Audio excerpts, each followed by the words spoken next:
We're back with the Fab Four. So, Mayor, we've been talking about the 4 ingredients you want to put together to bump up your meals. And we did talk about Parmesan. Yes. But we want to talk about storing the Parmesan because this stuff is, it's expensive and it's good, and you want to make sure it's not getting spoiled. Right.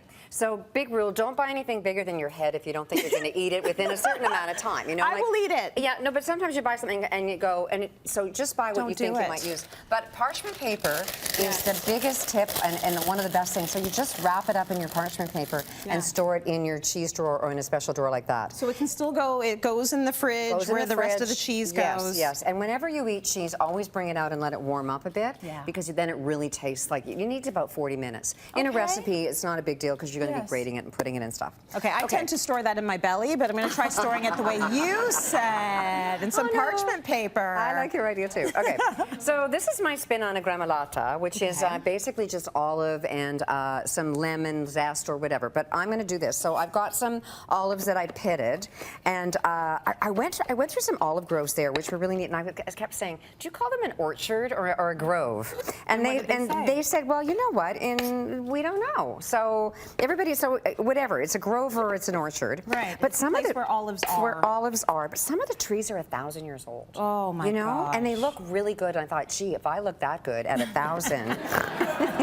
The tree's got the secret. The tree's got the secret anyway. And then you're going to add your garlic, your big hunks of garlic. And so this is kind of a fun thing to do in the sense of it, you know, I think it's very zen. It smells good. Doesn't it smell great? It smells amazing. So you just keep chopping until you've got it down to the right consistency, and it should be pretty small. And then you add the parsley. I like how you do that. And you keep doing the same thing. It's kind of like kneading bread, you know, where you can kind of go someplace in your brain. As long as you don't cut your hand off, I think it's awesome.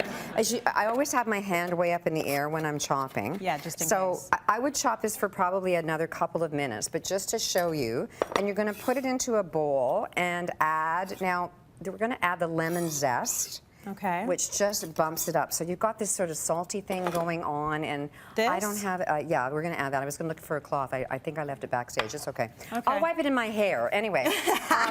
And then we're going to add the extra virgin olive oil. I was going to say, use my coat, but that might be bad for the rest of the show. You don't want to do one of those. No.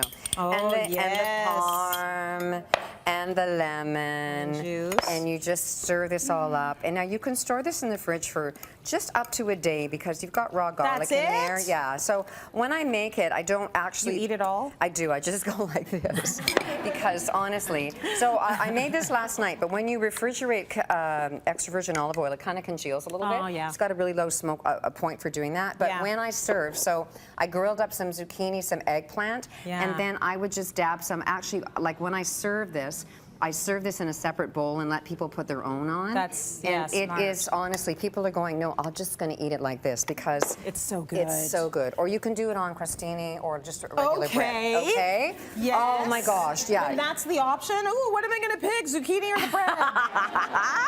Put it on the bread. I would put it on the eggplant because I love eggplant. You're so good with the veggies. But I love bread. But I'll tell you something. Something like this will get people to eat more vegetables because that just bumps it right up. Gee, I never thought of that. That's genius. I would eat the vegetables if that's on it. Okay, I'm like right a on. toddler. I would eat the vegetables. If you eat your vegetables, yeah, okay. Then I get dessert. Yeah.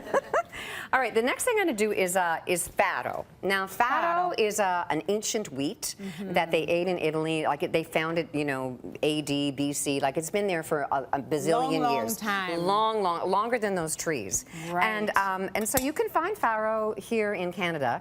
We sometimes use spelt, but it's quite different, even though it is a whole wheat. Yeah. I use wheat berries here too, but farro's got a bit more nutty, kind of a chewier taste. Okay. And so I brought this one from Italy just because I went to a grocery store in Italy because that's what I do. Yes, that is what but you can buy this in a grocery store, and then I found this one which only takes 10 minutes to cook. Oh, nice. Farro takes about 20 minutes. Okay. So you rinse it really well. You add it to your pot, much the same as you would do rice, and add the water. And a lot of people say to put like 8 cups of water in it, but then you drain it. And in my opinion, as a professional home economist, you're getting rid of the B vitamins. Right. So I cook it in less amount of water, and the recipe's on your site. That's actually really smart. You bring it to the boil, and then when you cook it, you leave the lid askew so that it doesn't boil all over the place, okay?